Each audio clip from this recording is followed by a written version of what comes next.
এখন থেকে পুরুষকে আর কাবিনের টাকা দিতে হবে না।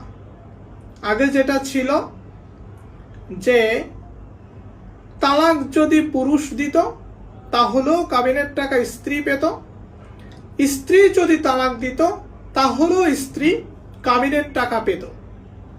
এটা আর কতদিন চলবে? তার মানে এটা দাঁড়ালো যে কাবিনের টাকা, দেনমোহরের টাকা স্ত্রী পাবেই, এটা আমরা সবাই জানি।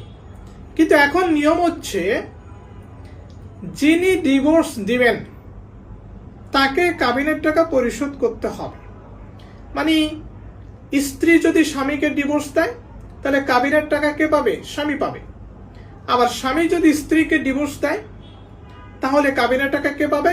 স্ত্রী পাবে। অর্থাৎ যিনি ডিভোর্স দিবেন তিনি অপরাধী হয়ে যাবেন। অপরাধী হিসেবে অপর পক্ষকে, অপরজনকে, যাকে ডিভোর্স দিয়েছেন তাকে যে বিয়ের কাবিনে যে টাকাটা ছিল সেই টাকাটা দিতে হবে। আপনারা সবাই খুশি আমি জানি, কারণ ডক্টর মোহাম্মদ ইউনূস সাহেব ফেসবুকে এই কথা বলেছেন যে যিনি ডিভোর্স দিবেন, যিনি তালাক দিবেন তিনিই কাবিনের টাকা দিবেন।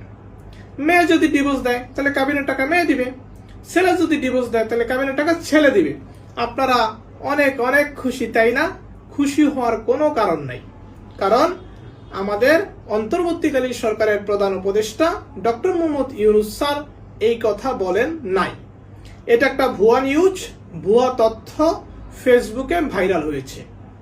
আপনারা আনন্দিত হবেন না, কারণ হচ্ছে ডিভোর্স যে দেখ, স্ত্রীও যদি ডিভোর্স দেয় বা স্বামীও যদি ডিভোর্স দেয় কাবিনের টাকা স্ত্রী পাবে। এটা হচ্ছে চিরাচরিত নিয়ম। এবং এটা আপনাদেরকে মাথায় রাখতে হবে যে আমরা যেটা ফেসবুক এবং অনলাইনে দেখেছি এটা কিন্তু সত্য নয়, এটা বিশ্বাস করা যাবে না। পূর্বের নিয়মই আছে। ভালো থাকবেন।